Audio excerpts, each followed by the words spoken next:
भैया हम अमरेश कुमार लोगों सबके हाथ जोड़ के प्रणाम करतनी हो। हम लोगों सबके बीच में हम एक गाना भेजतनी हो।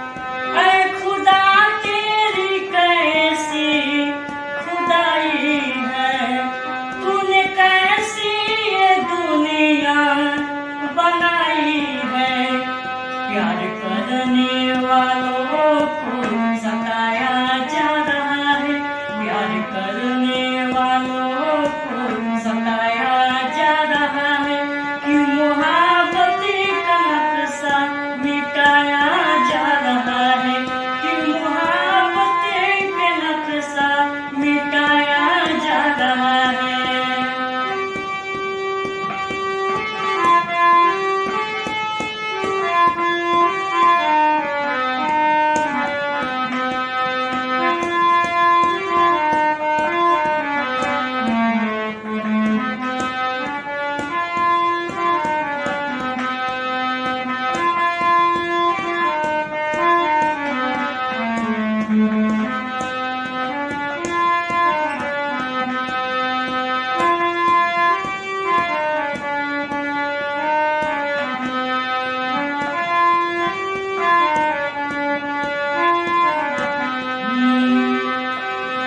दीवाने के दिल पे लोग पत्थर चलाते हैं, प्यार का कदर कोई कर नहीं पाते हैं।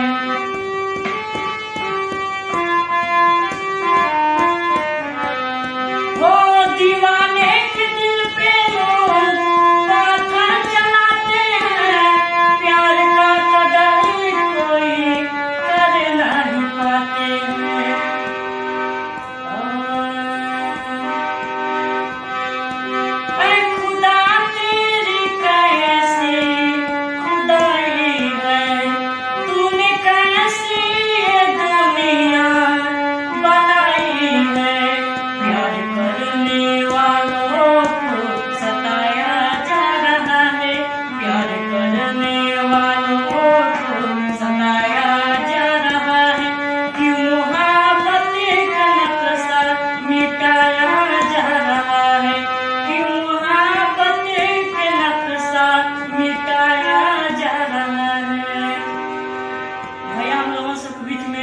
आपन इस सॉन्ग भेजता नहीं, हमरा आशा ना पूरा विश्वास बाकी तुम सबके पसंद आए।